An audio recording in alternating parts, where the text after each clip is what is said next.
I can't influence somebody unless I know what already influences them. We're talking about hard cash. The kidnappers are sending through torture videos of their son.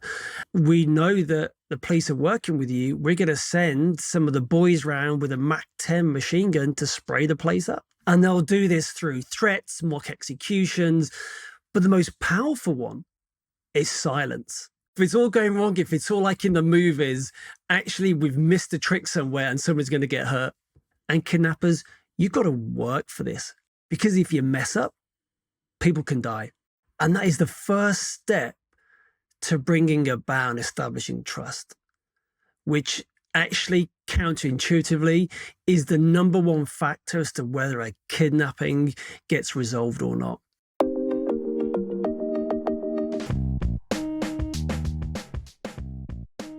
More people have been to the ISS, the space station, than have your job. That's a claim most people can't make. I mean, even, I guess, astronauts, right? Can't make that claim. Yeah, absolutely. I'm not sure if it's accurate or not, but it certainly sounds good. You and made that shit up.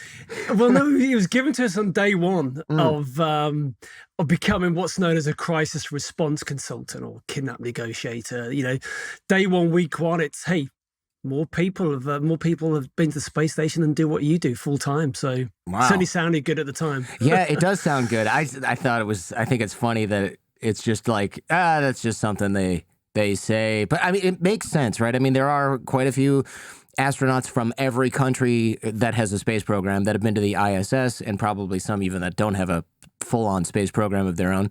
And I don't know how many kidnap hostage negotiators you need on a police force. Maybe one. Actually, how many do you need on a police force in a major city like New York or London? Like 2? Well, actually, on in the law enforcement teams around the world, they've got reasonable sized teams. But in terms of in the private sector, outside of law enforcement, you've got maybe a dozen, 20 insurance companies that get involved in kidnap for ransom stuff. And in terms of the response consultants, the negotiators, you're probably not looking at more than 25, maybe 20, 25 who do it, you know, full-time, tier one, have got the breadth and depth of experience of dealing with many cases in many parts of the world. And so it's probably pretty accurate in fairness. Yeah, that's interesting, because you would think, how many people are getting kidnapped in London or any major city in the West in any given month? Do you have any idea? I mean, you must. Well, in terms of when I was in the police, it was usually about one a week. So we get 50, really? That's a lot. 51, 52 in London that we knew about that would be reported. Right. And usually there'd be, we used to call them bad on bad. So it'd be criminals kidnapping other criminals. And then they'd come to the front office of a police station or flag down a patrol car and go, my brother, my son, my cousin, whatever, has just been taken. And we know these people. We already knew they were criminals. Right, you're like, aren't you the leader of an Albanian mafia in the neighborhood? Like, all right, buddy. Yeah. But in terms of worldwide, obviously the figures are pretty unclear, because the countries where this takes place, you know, the governments don't want to advertise the fact that they're the kidnapping central of the region. But there's tens of thousands of kidnappings a year worldwide, most of which will be local nationals. And occasionally there'll be the transnational and expats involved. Yeah, look, if someone's in Syria and they're an aid worker and they get kidnapped, they're all equally horrible. Actually, that's even more scary, right? Because you're being kidnapped in Syria. But that's not as surprising as some of the stuff that I was reading in your book, where it's somebody in London getting kidnapped and you think, wow. And this isn't just like kidnapped. This is kidnapped for ransom by a criminal group. This isn't like a parent kidnapping a child or something along those lines, or like a jilted lover's like, you're staying with me, and they kidnap that person, right? This is like they kidnap the person and then they call and they say, I need $100,000 and I'm going to send you fingers until I get that money. That's a very specific crime. And the fact that there are 2 of those every week is like alarming. That's an alarmingly large number, I think. It is. And when you think about it, it's not necessarily the amount of money that's being demanded in ransom that would indicate the severity of the threat or the risk there to the hostage. In fact, some of the most almost like barbaric kidnappings and treatment of hostages have been for hundreds of pounds or maybe a couple of thousand. Whereas Really? the multi-million dollar ransoms you read about, actually the hostages are treated pretty well, almost like an official guest, because they see it as a business deal. So Right. there's two ends of the spectrum there. And also, I would imagine you don't want your hostage getting sick if they're going to be worth $5 million. You know, you want them like in a decent mental state, I would suppose, so that they're not self-harming. You want them healthy. You don't want them to get some sort of weird infection or disease. I mean, this is your meal ticket. But I guess, yeah, if you're a thug and you're like, I want 2,000 pounds for this guy, you're feeding him whatever food you don't want after you're done eating it. And if it doesn't smell right, it's not your problem. And he's in a basement for 3 months. I can imagine the circumstances are quite different. And at the lower end of that scale, they're probably likely to torture or mistreat the hostages. Whereas out of all the cases I dealt with, I'd far rather deal with a professional, organized criminal gang or network who took this seriously, and it was in their interest to look after the hostages as much as possible. Because my job as a response consultant, particularly in the private sector, was to bring about lots of discipline and calm and stability and manage the expectations of everybody involved. And if we could deal with a group of professionals, they got this. They knew how this worked. And the deal was, we'll pay you an appropriate amount of money and you guarantee the safe and timely release of the hostages. And that's it. So the dumber they are, the harder they are to work with because they don't know what they don't know, and they think they're making the rules when really it seems like the rules are sort of established, and you're negotiating with. So a professional criminal gang is like, here's what happens. We kidnap him. We call this guy. We go dance for 90 days. They make small incremental adjustments. We finally get our thing. We leave the guy on the corner of this, and then they give us our bag or whatever. Whereas the dumb guys are like, jittery and high on meth and wondering when they're going to get paid and upset all the time. Is that accurate? Absolutely. Yeah, 100%. It's the unpredictability. And I know you've spoken about this in previous podcasts around particularly these express kidnaps, you know, where it's, we'll get them to the ATM, we'll get them to draw some money, we'll hold them to after midnight and try again. And okay, that's fine. But when there's the unpredictability, when there's alcohol or drugs involved, it's quite scary, to be honest. Yeah, that's interesting. I have experienced express kidnap stuff, and it's if you know that that's all it is, it's way less scary. But the problem is you don't, and then also when the person who's driving you around is on their fifth pill of whatever it is and like drinking hard liquor in the front seat, it starts to get really concerning really quickly. Even if it is 3 o'clock in the morning and your card stops working, like they're still that you don't know what they're going to do after that. So, man, I would imagine that when people ask you what you do, 100% of the time it results in a conversation. It does, which is why sometimes, depending on who I'm talking to, will depend on actually how I introduce myself. Yeah, I was wondering about that.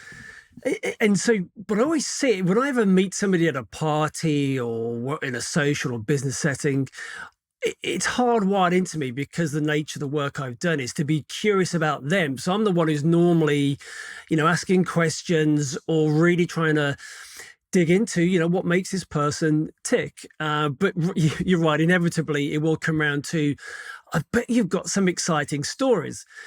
And I have to kind of disappoint them saying, if the cases I've been involved in, I've got really exciting and challenging, I've done something wrong. Because if it's all going wrong, if it's all like in the movies, actually we've missed a trick somewhere and someone's going to get hurt. Yeah, that totally makes sense. And I also completely familiar with the idea that it's hardwired into you to start asking questions. My wife will tell me, you're talking too much at parties. If people ask me questions and I start talking, or if I get them talking, she's like, you're asking too many questions. Because people will stop talking.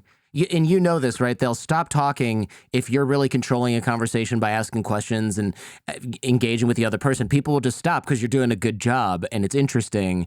And when all the attention is on you, it can be a little awkward when it's not supposed to, like maybe it's not supposed to be that way at that particular social engagement. So yeah, I'm quite familiar with that. And I've started introducing myself differently. You must have that problem times 10 because podcaster is a 50-50 coin flip as to whether or not anybody gives a shit. Hostage negotiator, I think you probably have more like a 98% chance of of having somebody be like, what? Right? Especially given that, you, like you said, more people have been to the space station than have your job, regardless of whether or not that's complete bullshit made up by your supervisor or your trainer.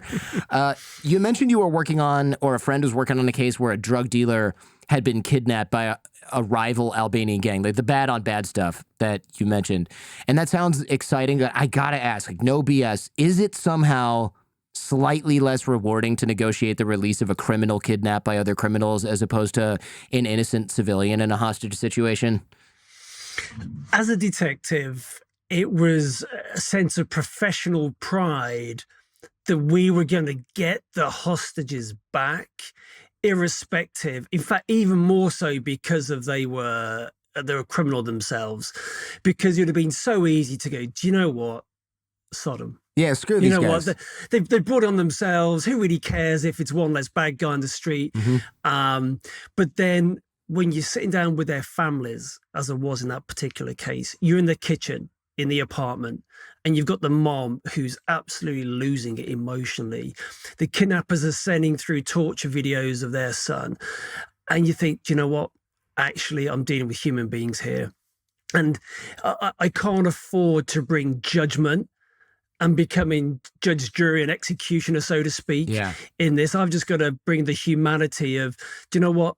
I'm going to let something else worry about the karma around this. I'm going to do my thing, get these people back, and see it as a sense of professional pride to do that, irrespective of who we're talking about here. That makes sense. I mean, at some level, you're also doing this for the parents, right? Like you said, you're talking with somebody's mom, you're sitting at the kitchen table.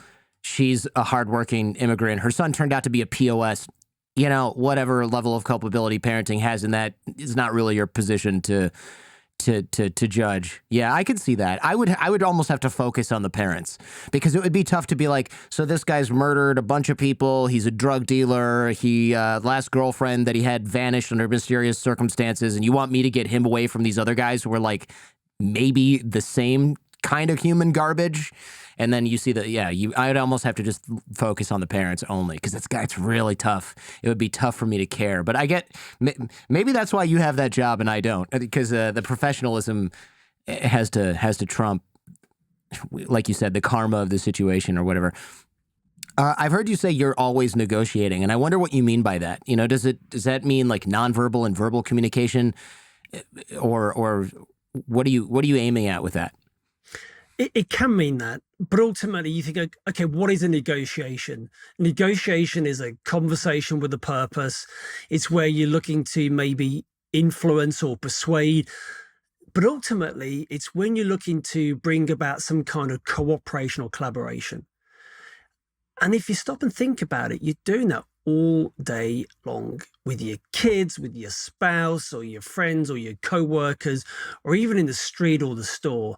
So if you see life as one big negotiation where the ultimate outcome is going to be cooperation and collaboration, actually you can start to approach it in a better way at times, as opposed to, particularly now, everybody's shouting, no one's listening in the world. You've only got to go on social media and everybody's looking to prove that they're right and the other person is wrong. Whereas actually what we need is people just to maybe listen better, approach it as a negotiation, going, well, let me understand what's going on for this person. What's their map or model of the world, their beliefs? How are they interpreting it? Let me try and demonstrate an understanding of it. And let's come to some kind of solution where we may disagree agreeably, but we'll both feel heard in the process. In the book, you describe validating the criminal or validating the target's model of the world. What does that mean exactly? Okay, what that means is if I start, again, bringing some judgment around their views, their beliefs about how they see things, that's going to leak, even if I'm implicit, it's going to leak out in my conversation, the words and the tone. So actually, I just need to suspend that judgment, suspend my own ego, and articulate actually my understanding of, okay, this is how you see things. And particularly now in, let's say, the Middle East, where one of the challenges is that neither side is recognizing or verbalizing an understanding of where the other side is coming from. And that is the first step to bringing about and establishing trust, which actually counterintuitively is the number one factor as to whether a kidnapping gets resolved or not. Yeah, it's And interesting. it's even more surprising when you think it's the most unregulated, ungoverned industry in the world, the most horrendous supply chain. Murphy's Law is alive and well. If it can go wrong, it will go wrong. Yet the only thing that guarantees it's a 93% success rate is trust. Trust on both sides. Trust that we're not going to ambush or try and interdict the kidnappers. And likewise, if we pay them a reasonable amount of money, they're going to release the hostages safe and well. And so, the trust thing is really tough. I know somebody who's working on the current Israel-Palestine situation, hostage negotiations, and one of the big problems is that neither side trusts each other, in part because, and I don't want to get too in the weeds on this, but one side will be like, okay, here's this list, and the other side's like, we don't, so we're not going to give you that person anymore. And it's like, well, wait, are they safe? Well, yeah. Well, can we send in the Red Cross and have a look at them? No. Okay, now I don't believe you. You changed the list. Why aren't you giving us any, these young women? And it's just like a whole thing. And it's so they're just fear the worst. And it's like, man, this is so non-productive because especially in this kind of situation, I mean, the trust it's kind of like the only thing you have is the last time we did this, they performed and it went off without a hitch. That's like the only thing you have, especially when there's no money involved. I would imagine it's even harder because now you can't motivate them with cash. It's just trust. It is. And I mean, if we just take a little step back out of that particular highly nuanced, highly fragile situation, you've got to be able to establish a trusted, open means of communication. And in that particular case, the Qataris have done a good job there. But just generally speaking, you need to be able to know the person I'm speaking to. We've established proof of life, but actually we need to establish a proof of possession. You need to prove that you're not just some wisecrack who's just happened to hear about this and have got on the phone to us. We actually need to know that you have control over them and that you're going to follow through if we continue with this negotiation. And there are other ways we can demonstrate trust on our side as well. It's, are we going to pick up the phone when we say we're going to pick up the phone? Are we going to do our bit by offering, an increased offer perhaps? But this applies to day-to-day stuff in business, in life. Do you follow through what you say you're going to do? And then again, it's how can I demonstrate trust with this other person? Particularly, and this is even more powerful, is if you disagree, if you're on opposite ends of the argument, if you can demonstrate that, and the validation piece would be around, well, is it okay if I just share where I think you're at right now, Jordan, with where you are with this deal? Boom, boom, boom, boom, and then we can go from there. It seems like with and again, I did not plan to talk about this, so let me formulate my thoughts here. It seems like with the Israel-Palestine stuff and with the Qataris, the trusted third party of Qatar is kind of the key here, right? Because the other two sides, they don't trust each other at all. So you really need this bridge where they just refuse to lie to each side, or they refuse to let people get away with nonsense, right? Because otherwise their function is their function doesn't work, right? So you need like a referee who says, well, it's not fair that you change the list. Get the list right. If you do this, then they can change something else. Do you want them to change something? Like you need somebody like that so that they're not just screaming at each other over a phone line or shooting at each other instead of trading hostages. It's such a mess. Have you done media appearances about this particular situation? It seems like it's so relevant now. Yeah, absolutely. Probably 40 to 50 TV shows and radio shows from CNN and ABC and all across the globe, really. Most countries I can think of have been on one of their shows. Wow. And but again, just on that, it's interesting why was I doing it? It was to provide context and insight into a challenging situation. Hopefully people can get a great understanding of what is going on from the negotiation. But also was bringing the principles of, let's call them your standard, normal, quote unquote, kidnappings that you get out there, where it's about bringing some emotional self-regulation. It's about demonstrating or trying your best to understand what is going on from another person's perspective and trying to bring about some kind of cooperation or collaboration, as I mentioned. And this was a perfect example of actually, doing my best at trying to do that. It's the old seek to understand before being understood principle from the sound of it. Absolutely. Yeah. And I always say that in the book, I write about that. First of all, it's not about you. And secondly, if you can approach any kind of particularly challenging or difficult conversation, negotiation, hey, I need to understand what makes this person tick. Why is it they do what they do? I can't influence somebody unless I know what already influences them. Right, sure. So somebody who's motivated by cash is not going to be, you're not going to have the same strategy as somebody who's a religious fanatic and thinks that if they get blown up, they're going to go to whatever, paradise or whatever. Either way, right? So you need a totally different approach, I would imagine, to something like that. Exactly. Yeah. Tell me about this brother who wanted to negotiate his CEO brother's ransom. This guy sort of blew it. Tell us what happened. Absolutely. Been going on for a while, high net worth family, and younger brother sees his moment. Big brother's been taken, huge ransom demand, and he thinks this is my moment. My time to shine. Yeah. And does his best or worst to actually negotiate. And he wasn't really listening to our advice, which was a shame really, because he could have really shortened the length of time it went on for. And it highlighted so many key learnings and takeaways that are so applicable here around you've got to be able to manage emotions, as I said just now. It's about being able to get into some kind of routine or rhythm with these things. You can't go at these 18 hours a day for 3, 6 weeks, 2 months, 4 months without having some kind of payback on that. And it was around actually being able to bring a bit of discipline and control and calm to the proceedings. And because he was driven by his emotions, actually one day he turned around because he was tired.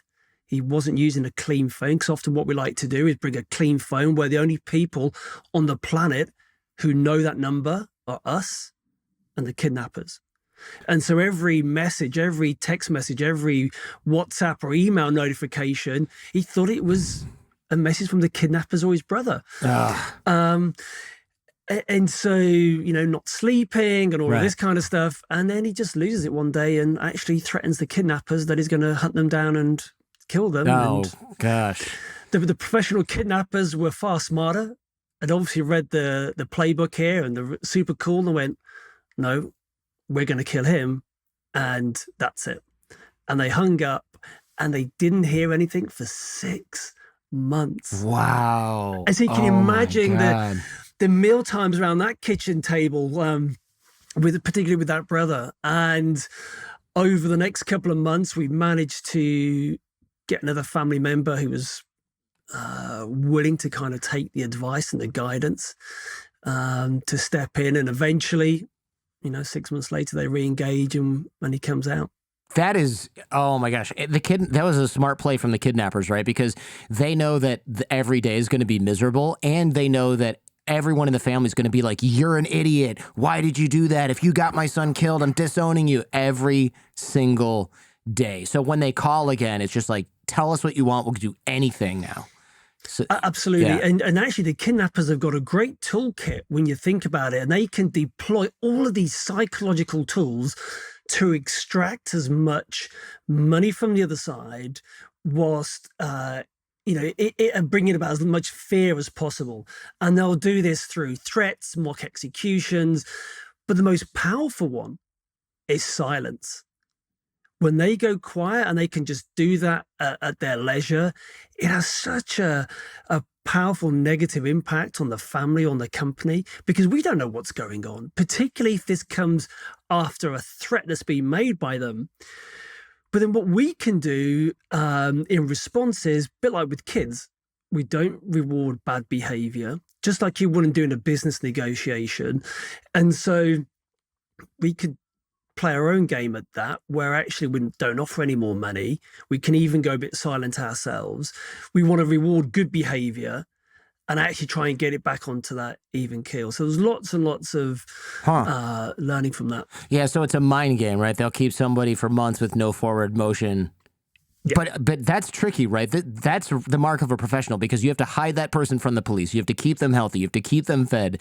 You have to make sure nobody else knows about it. So you need a full infrastructure, like a prison, essentially, guards for the prison, an infrastructure to keep the person healthy, fed, whatever, and secure.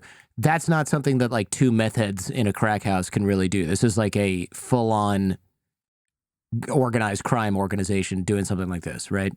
Yeah, and so it'll come a point where the cost of keeping the hostage or hostages is outweighed by the likely amount of money they're going to get paid out in a ransom. And so, but we want to make them work for it. We're not going to make them all millionaires. Yes, we'll probably offer stuff to cover their costs, but actually we've got to get to the stage where the kidnappers think there is no more money left. And we call it squeezing the orange. Literally, they've got to think that they've squeezed every last drop out of the family. And that starts right at the very beginning on the very first call. And there's almost a bit of theater to the whole negotiations. Even though both sides really know what's going on, there's kind of a play to go through, and you can't speed it up. You can't rush it. And both in the crisis negotiation side of things, when people are struggling with, potential suicide or harm, or it's the hostage taking in a bank, if we're trying to rush the problem solve, if we're rushing the process, that person is likely to come to harm. And just like in a kidnap for ransom, if we try and rush the process, what is likely to happen is the kidnappers they'll take the money, and then they'll just use it as a down payment. They'll go, thanks for your deposit. Now we're ready to negotiate. Yeah. But you've given all your money over. And it's likely for them to keep them longer because I think there's more money. We're paying too much too soon. And that was one of the problems with Somali piracy, is the reason the demands went from maybe 1 or 2 million in the early days of the mid-2000s to tens and tens of millions of dollars later is because governments as well were getting involved, and they were just paying too much ransom money too quickly, and there wasn't really the discipline there. Yeah, right. So, this is an oil tanker. It's $200 million or $300, and they want 20. Just give them the 20. And then next time they're like, well, shit, we got to ask for 50 million. That was way too quick. Instead of dragging it out for a year and being like, well, we got $4 million. The juice wasn't worth the squeeze. So when you get somebody who doesn't contact you, when you squeeze the orange, what are you doing? Like anchoring the price of the hostage? So they're like, we want 2 million. Well, actually, we were talking about 400,000 a year ago. Let's start back at 400,000. And they're like, oh crap, we're not able to make this big jump. Well, there'll be a going rate, so to speak, depending on who the hostage is. If they're CEO versus if they're the wife of a local national somewhere in Africa or the Middle East. And who else have they been taken by? Who have they been taken by? And so we'll kind of get a feel for where, and actually, what are the company or family willing and able to pay? Because don't forget, we're talking about hard cash, usually dollars, in a bag or a couple of bags that we need to get from one country to another across the border, maybe. And so right at the outset, we're going to have a bit of a conflict with the kidnappers. And in every case it happens. There's a call, there's a phone call where full well you're about to manage the expectations of the kidnappers. And it's one where the family and the company don't want to have, just like in real life. You don't want to have that difficult conversation you need to have, but you've got to have it in order to progress. So say they come in with a demand for $1 million, and we think, do you know what, we're probably going to end up at about 300,000. Well, actually, we want to start off maybe round about, 75,000 maybe, or whatever, depending on who it is. And so straight away, the kidnappers know they're going to get nowhere near the $1 million. And maybe the first few phone calls, there'll be, a few increases, but we're not really going to go anywhere near what they're looking for. Yeah, that's interesting, because It's when I first started looking at this stuff and reading books like yours, I was like, wow, these ransoms, they usually get paid. Because on TV, it's like, all right, we trace the call, send in special forces to jump in through the skylights. It's like, no, usually you just show up with a duffel bag full of cash and they win. And that's why they keep doing this stuff. It's not usually, unfortunately. In the let's call it in the West, or in kind of, the States, Europe, in law enforcement getting involved, there is inevitably going to be some kind of hostage rescue because of the teams are set up, the infrastructure's there. But when you go a bit further afield, you know what, the thing I want to hear last in any kind of boardroom or family setting is when someone suggests a hostage rescue. Because I'm thinking that is only going to end one way. And even if you speak to the hostage rescue guys from special forces or law enforcement SWAT teams, they'll say there's a highly probable chance that either the hostages will get killed, the kidnappers, or one of us. It's highly risky. Whereas actually there's a 93% chance of success through a proper structured negotiation. And then if there's the kidnap for ransom insurance, when you get professional negotiators getting involved, that rises to about 96-97%. And so not 100%, but whenever I sit down with a family in those early days, I'm thinking this works more often than not, and we've got a tried and tested method. Let's stick to it. So how do you dismantle these gangs? Surely you were part of that too, because it's like, okay, let's pay the ransom. Now what we need to do is find these pieces of crap so they don't do this every single week to somebody else, right? So what do you do? Do you track them down after the money is delivered somehow? As a cop, yes, that would be the aim, to arrest them.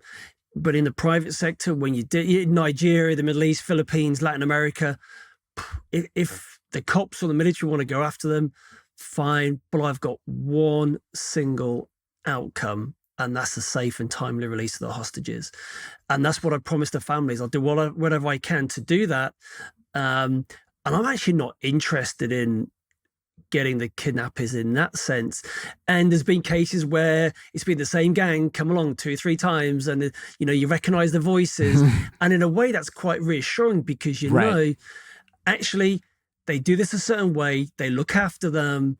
It's not a 5-star hotel, but they look after them reasonably well considering, and they don't mess around, they don't play any funny business, and they're just, to all intents and purposes, they're the businessman at the end of the day. Yeah, it must actually be quite reassuring to have you walk in and go, okay, well, he didn't confirm it, but I recognize this guy. He's the chief negotiator for this gang. Last time I've got 3 people out from this gang, they came back, they weren't sick, they were fed the whole time, they were kept in a place that didn't have scorpions crawling all over them.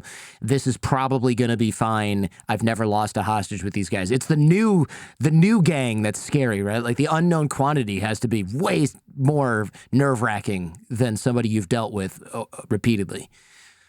Yeah.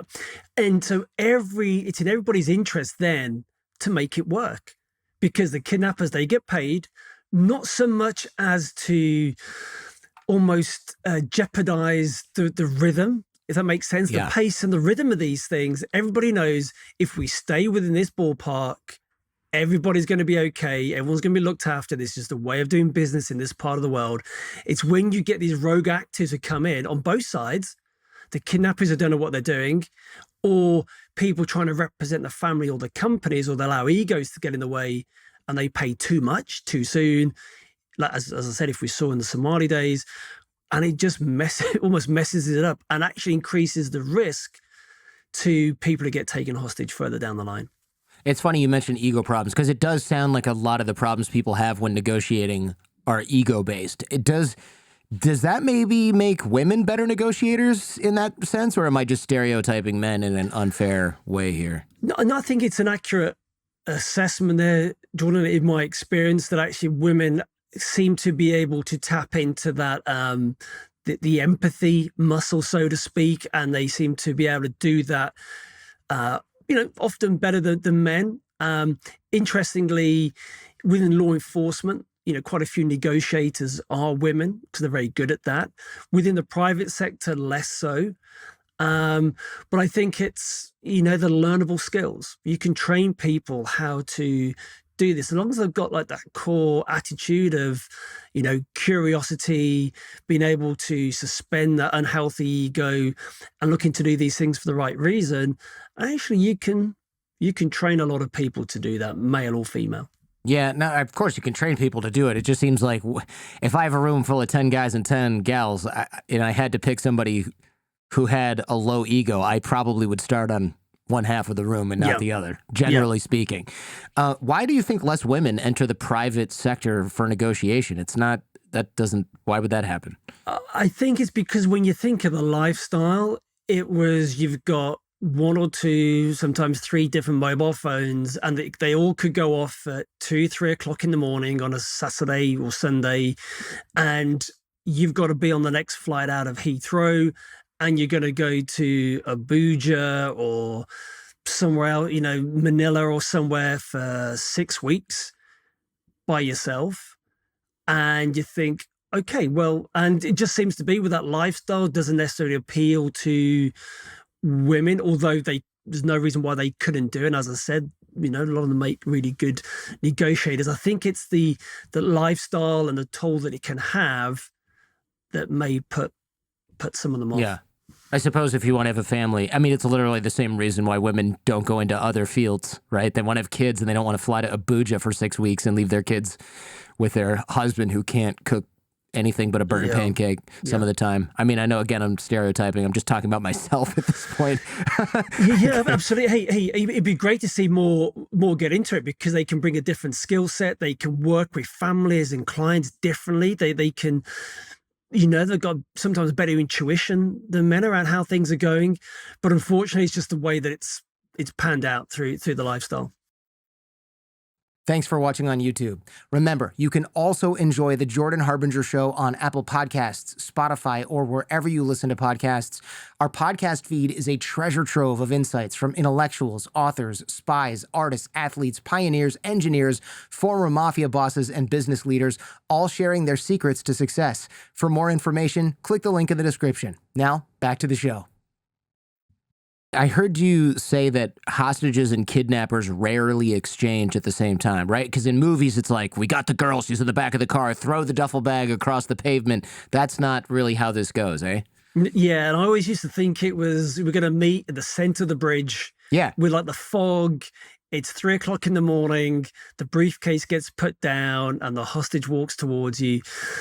But it's nothing like that, no. And again, it comes back to that trust piece, where we will use a courier or somebody who is willing to do the ransom drop, somebody that both sides can trust, and they'll probably get sent on some wild goose chase with various checkpoints to make sure they're not being followed. There's one case where they had to go to a particular fishing boat, and obviously the captain on the boat was friends with the kidnappers who got taken out to a waypoint out at sea where another boat would come alongside and the money would be handed over and counted, then the boat would go off, and then we just have to sit and wait, and hours or days later the hostages may get dropped off at a safe point. Or what happens quite frequently is the hostage takers will want to make sure that the hostages get back safely, that they're not intercepted by another criminal gang and it starts off all over again, because then the reputation of that first gang actually gets threatened about they're really poor on their customer service, for example. Oh, man. They failed to deliver the package on time and in one piece. 3 stars. Negotiations were smooth, but the delivery handoff was terrible. That is kind of funny, but also tragic, right? For the person who gets intercepted by another criminal gang on the way to being delivered after all that. It's got to be so freaking dangerous to meet somebody in the jungle or on a boat or whatever. It's just, how do you ensure compliance? Just the trust, right? Just like, hey, if you want to keep kidnapping people and getting paid for it, you better do this. Otherwise, next time somebody gets kidnapped, all we're going to do is bomb your village because we don't know where anybody is, right? That's got to be the thing, right? We can only stop you if you won't accept cash. The only thing we can use to stop you is force, and that's a bad trade for everybody. It is, which is why that ransom discipline and actually trying to slow the process down so they think they've got as much money as possible. It's no longer in their interest to keep the hostages for whatever reason, then we know we've got the where we need to be. But if they think actually, it could be they're on the way to do the ransom drop, the hostage handover, and then suddenly there's a social media post that pops up, and you think just because in the jungle they don't have access to social media, you'd be mistaken, they do. And they'll see a relative or somebody, one of the hostages, is driving a sports car, or they're celebrating a promotion at work, and you think, and which could just upend everything, which is why one of the things we may do is actually try and get some of those social media accounts, shut down for obvious reasons. So yeah, until I always say that agreement is one thing, but it's not the same as the release and the safe recovery of the hostages. It's only when they're back with us in a safe territory, back in the camp or the embassy compound or the medical center, that everybody can kind of breathe a sigh of relief and can have a hug and, pat on the back. I did an episode a few years ago with Daniel Levin, episode 617. It's a freaking one of my favorite episodes. And one of the things that he was very adamant about was one of the biggest mistakes people make is they raise the profile of the hostage. Whenever people go to the media, it's always a really bad idea. And unfortunately, I've had show fans who are like, hey, I know you've done episodes on this. My girlfriend's uncle got kidnapped in Nigeria, literal example. And I was like, don't post anything. Don't try and crowdfund it. And then the family didn't listen. And then they were like, oh, you were right. They saw that, and they saw that we crowdfunded and asked for stuff, and the post got a lot of comments, and now they're asking for more money. And they say, we know you have it from all these people that you crowdfunded. Again, one of the worst things that can happen is, as you say, is to raise the profile. Even though it's in the family, instinctively, they want to keep it front and center.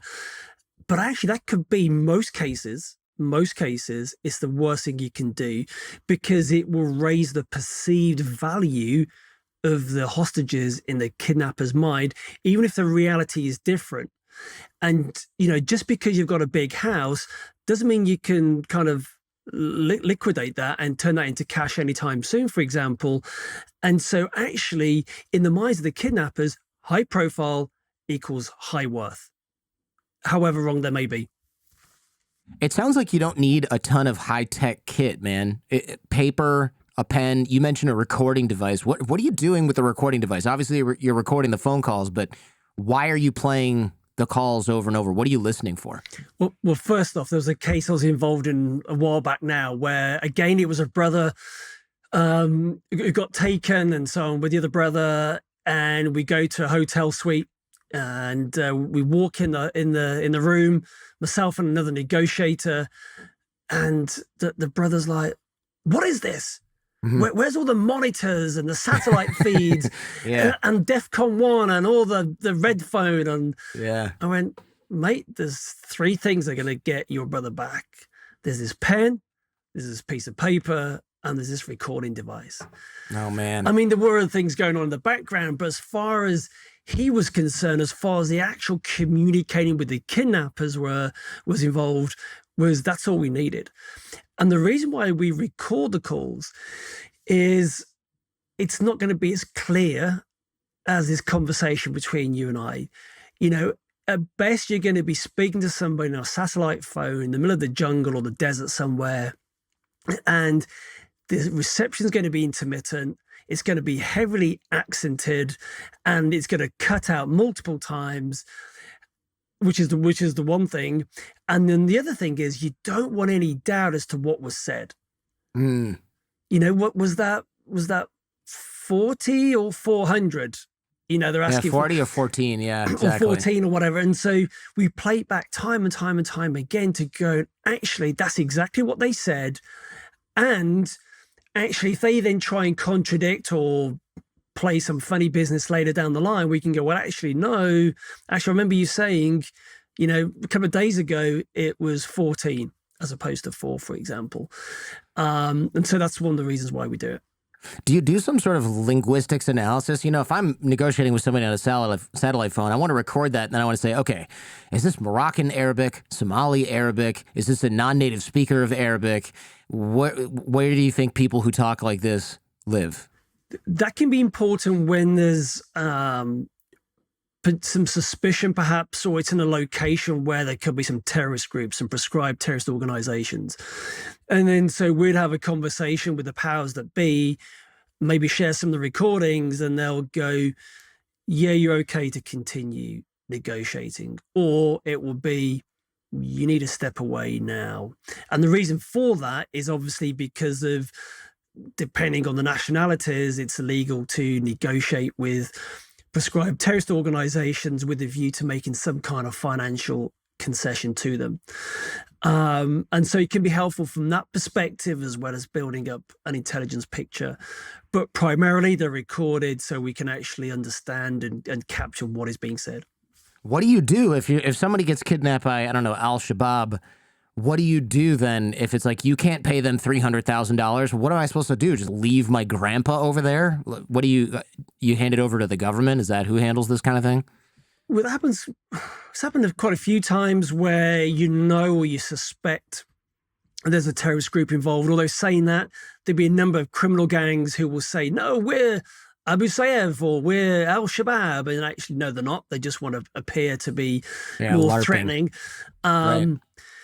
And so once we've it's been clarified who we're negotiating with, we'll have to be really clear in what our remit is going to be. So then it might be we take a step back, we work alongside the government maybe, and then just support the family more so than actively negotiating.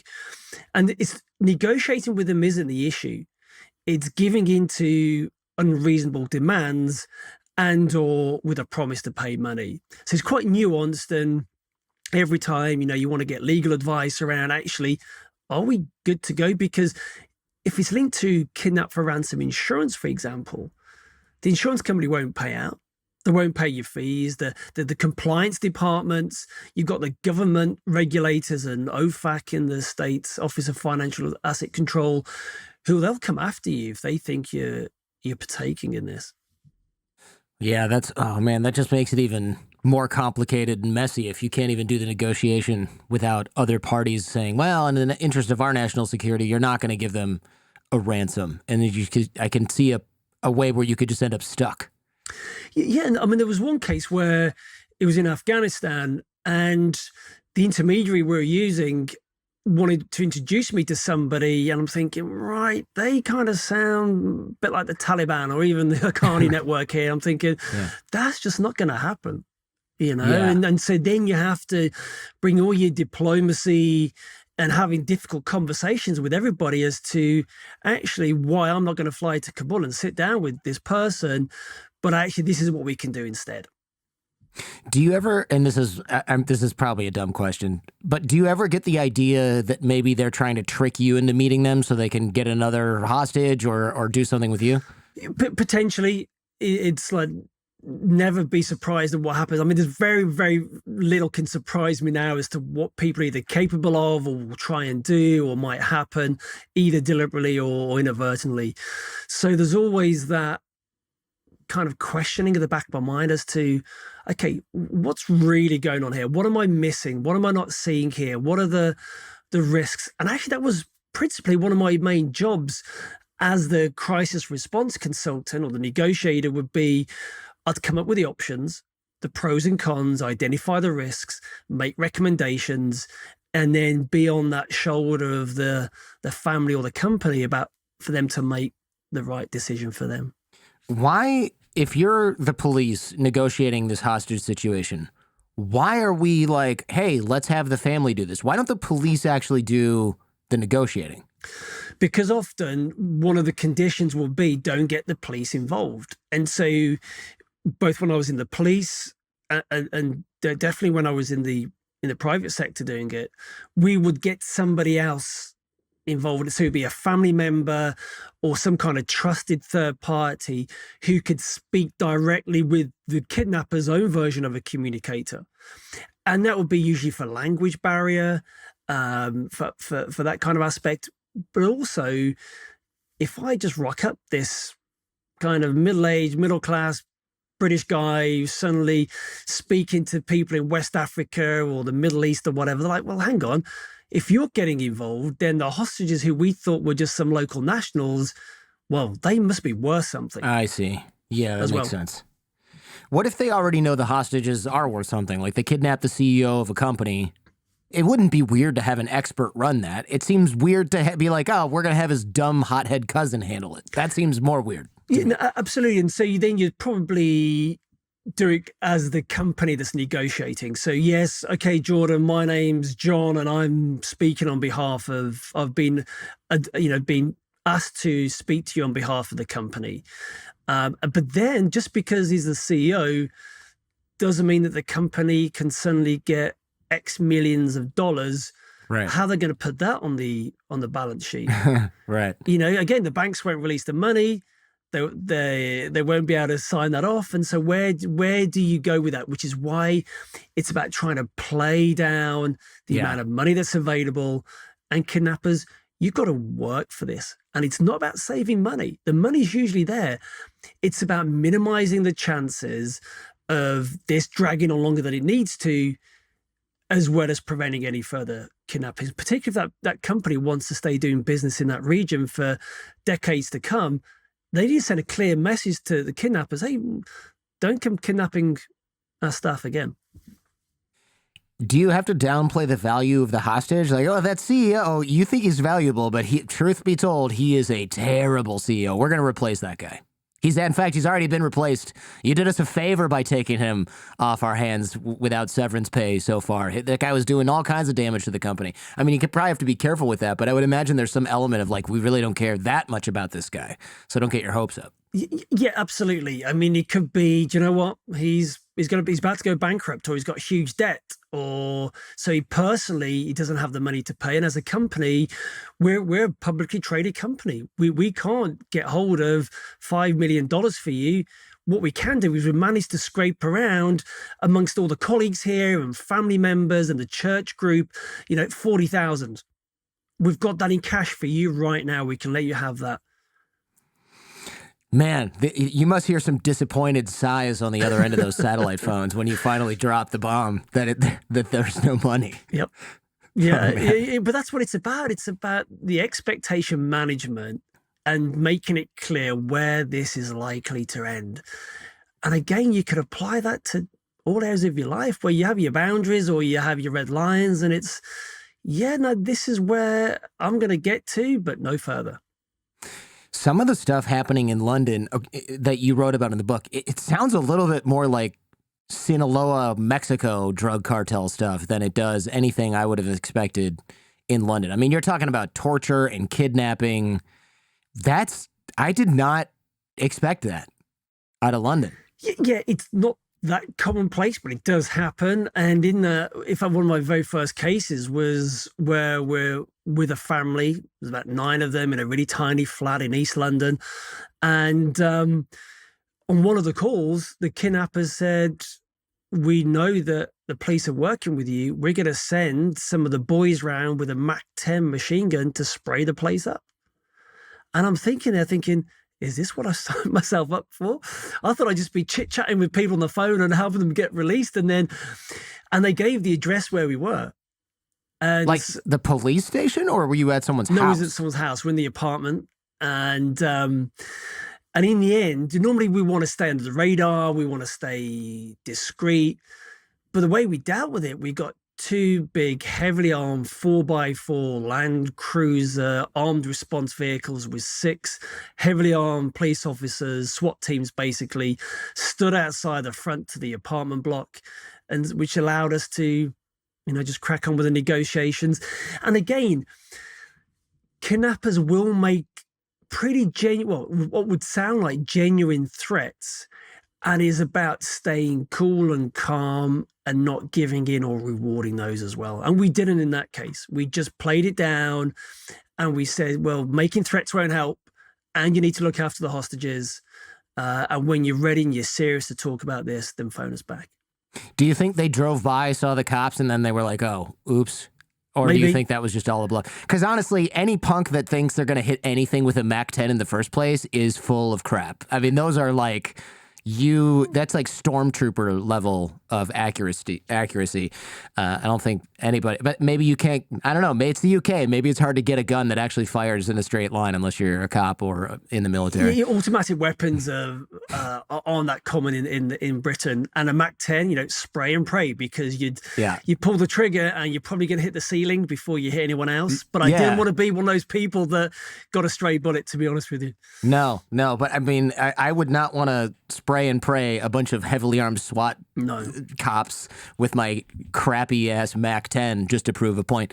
Are these people who do this is not a PC question and I don't want to get canceled, but are these local Londoners or are they like immigrants from a more violent place? And I mean, East Europe could be, I'm not talking about the race or ethnicity, but it just seems like you have Britain, the cops aren't even armed because they don't need to be. And then you have these other gangs coming in. They just have a whole different idea of what violence is allowed or acceptable. In terms of organized violent criminality in London, you'd get different parts of the city would be run by different nationalities. Mm-hmm. So, the Albanians or the Turks or whoever would have different parts of London. And depending on where you were, you're more likely to come into action with those gangs. But again, it translated into other parts of the world where you knew that if you had a Latin American kidnapping, that would be handled in a certain way. Whereas if it was West Africa, it would be handled slightly differently and would take perhaps a different amount of time to resolve compared to if you're out in the Philippines, for example. So that's interesting. What are some of the chief characteristics of these different nationalities that make it? Is it like some take a long time, some are more expensive? Yeah, generally speaking, the Latin American, like the Mexican kidnappings were quite quick. They didn't last very long, a few days maybe, but they were renowned to be very violent. Really quickly. The West African type kidnappings maybe go for a few weeks, a month, maybe slightly longer, generally well looked after. The Middle East, well, that was just like, how long's a piece of string, really? And in the Philippines, generally, it would be a lot longer, potentially months, and for much, much higher amounts of money as well.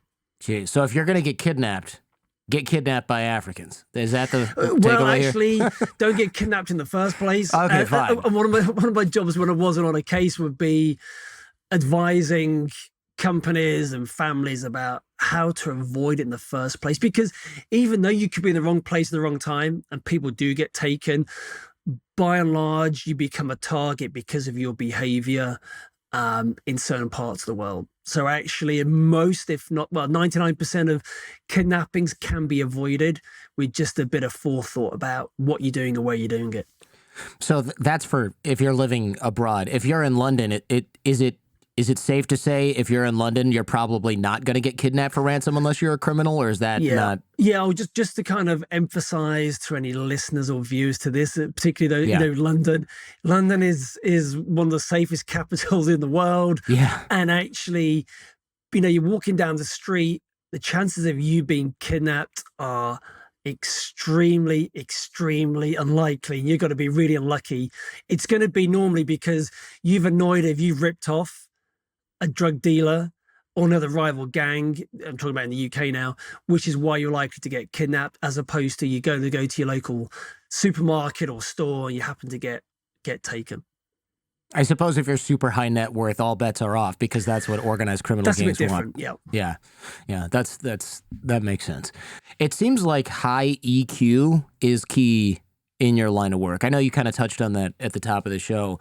Do you think that can be trained and developed, or is a lot of EQ, social intelligence, is that inborn in your opinion? Nature or nurture questioner. Probably an element of both. You can certainly train it.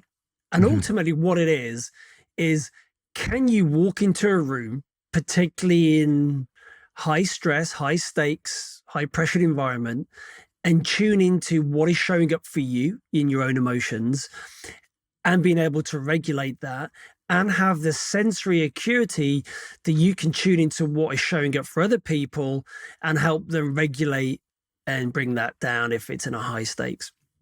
And some people are just generally better than others at it. So whilst you can train it, some are better than others. And it's having that ability to go into any setting, anywhere in the world, in those high pressure environments, and being able to bring about, hence the title of the book, Order Out of Chaos, which is what it was about. But again, you can apply that before you go and do a business presentation, or you're about to do something with your family or whatever it is. It's being able to tune into, okay, what's really showing up for me right now? What am I feeling, and why is that? And actually, the person I'm with, they're displaying a few signs of anxiety maybe, and how can we help them with that?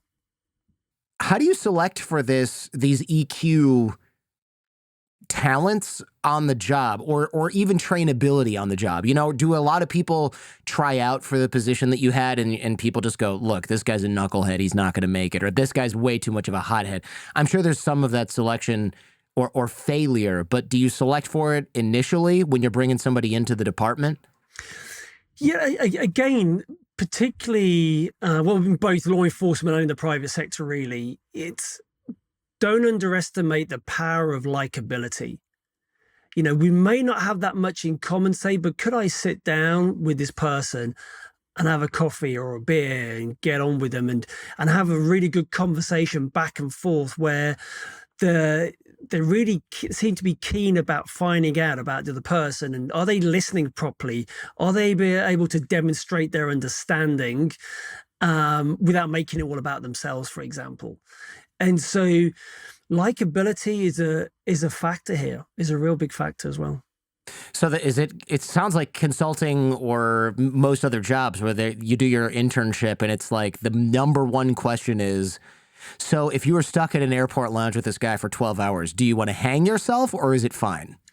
Yeah, you could argue it's a bit like that. And because the given here is that you can do your job. No one's doubting that. You wouldn't even be having the conversation if technically you weren't capable of following through and delivering. What it is when you haven't slept for 3 days, you're thousands of miles away from home, you've got whatever going on at home, and you've got 4 or 5 hostages, the ransom negotiations aren't going very well, you've got an ego-driven client, you've got a family who want to push and pay more money, and you need to keep a level head. And you need to be able to keep these people on side without alienating them, because if you mess up, people can die. So it tends to focus the mind a little on getting that bit right. I heard you say that often fear throws a monkey wrench into the deal and into negotiations. You mentioned it manifests through, I think it was frustration, anger. There's another one. Is it jealousy, or am I making that up? Yeah, not so much jealousy, but certainly fear is an interesting one. And you'd see that with clients when the negotiations weren't moving as quickly as they wanted to be, particularly if they get an impatient executive who's used to things happening quickly. Then they'd be driven by fear. They'd be like, well, actually, we need to renegotiate the strategy, which basically just means we want to pay more money. We want to throw money at it. And that is driven by fear. And decisions made from a place of fear rarely end up working out for the long term. What do you do about that besides just telling everybody not to be afraid? Because that probably doesn't work.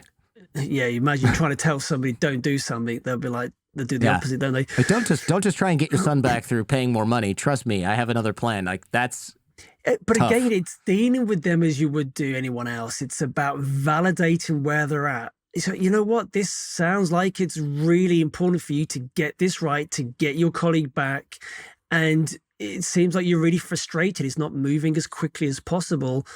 And so again, you're validating, you're emotionally labeling where they're at. So they end up to a point where they think, you know what? Actually, Scott understands why I'm feeling this way.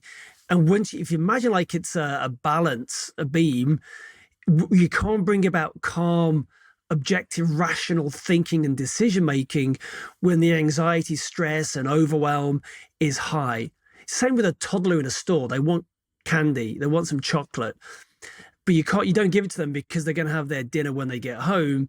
You can't rationally explain to them whilst they're having a tantrum. You've got to bring down that stress and overwhelm And then you can start bringing out the objective, rational decision making. How do you build trust with the family of the hostage when you walk in the room? Because they're freaking, the first time they see you, right? They're freaking out and they don't know you.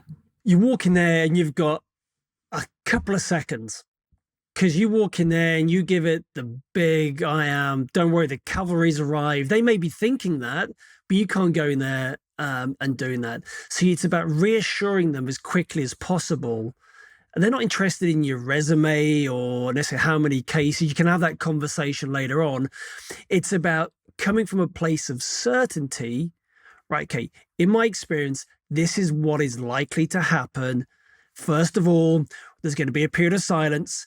Then what is going to happen? They're going to make contact with you directly or somebody else. Will look to get a proof of life. They'll make an obscenely high demand. We're going to counter it. They're going to come back with some threats, etc. So you map out how it's going to play out. I see. And they go, okay. And then they'll say maybe, well, how many times have you done this before? Well, I've done it. And myself and the rest of the team, we've done it hundreds, if not thousands of times before, all over the world. This works, no guarantees. I'm not going to make you any promises that I can't keep. However, there is a 93% chance of success with this. So straight away, you want to try and demonstrate that trust. And again, it comes with likability. If I come in there as being, okay, I'm the hotshot negotiator, you need to listen to me. Yeah, some aloof prick. Not going to go It's not going to well. work. Whereas actually, I need to empathize. I need to demonstrate a bit of compassion and understanding and make it about them and their loved one. And actually, I'm just this person on the side who's going to try and facilitate this happening for you.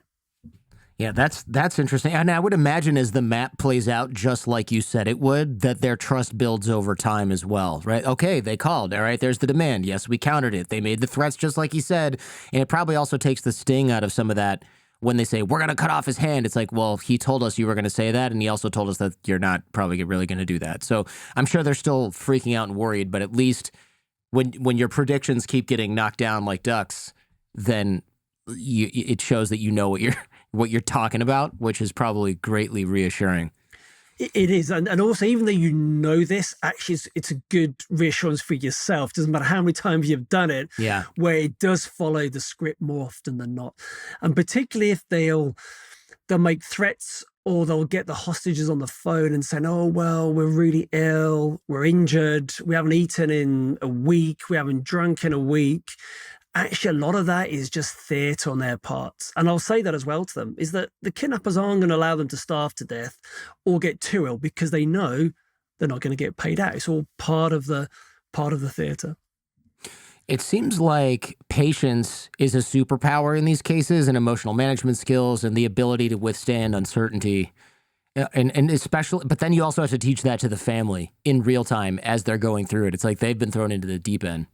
And that's why it's important right at the beginning not to sugarcoat it and explain to them, I know this is going to be difficult for you to hear, but this could go on for quite a long time. This is the likely rhythm. And as difficult as it is, we may go days or weeks without hearing anything. And in that time, it is so important for you to be there for your loved one, is to actually look after yourself as much as possible, which is why we'll turn the phone off apart from certain call windows. It's why we'll encourage them to get as much as possible, sleep and exercise and eating healthily so they stay in that emotionally good place. Yeah, that is fascinating. I know you said you set the call window and you use the burner phone so that you don't have to always be on and you have time for logistics and self-care. But it is interesting how much self-care seems to be kind of at a core skill of anybody negotiating with kidnappers. It's almost like, from what you've said so far, it's almost like there's a contest to see who runs out of steam and patience and lets their cortisol response get the best of them over this prolonged period of time. Yeah, and I've seen it when people don't look after themselves. And where we saw it with the brother in that case, my first case as well, I lost it with the family. I ended up shouting at the family because I was getting frustrated and slept for a few days. And then the more experienced negotiator colleague just put his hand on my shoulder and a gentle squeeze. And that was enough to break my pattern. And then I watched a masterclass of how he then dealt with the family and the kidnappers. And that was a huge help for me right at the very outset of my career there.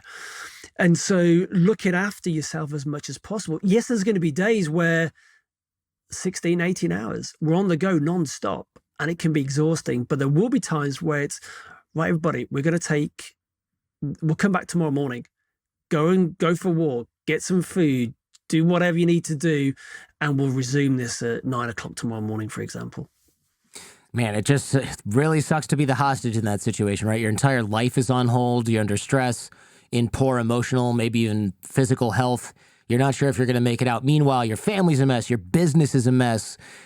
It's just the kidnap. It's almost like these guys are almost like just as bad as murderers. These kidnappers, because they really screw up so many lives for such a long time, and just for money. It's really psycho. Yeah, it can be. And I've also known hostages when they come out, because one of my jobs was to debrief them once they got checked out medically. And actually, for a lot of them, if they had the right mindset whilst they were being held captive, they actually managed to make this a pretty decent experience, and they learned a lot from it. And whilst they may not have thrived as a result, they certainly use this as a springboard to maybe change their life and to approach life completely differently than before.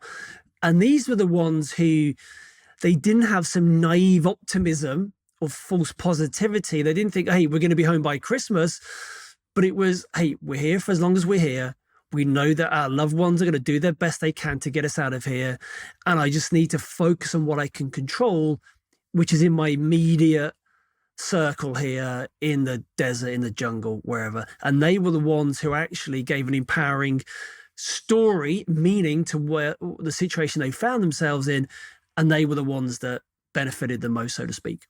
Jeez. Well, hopefully nobody that we know has to go through that just to get that level of personal growth.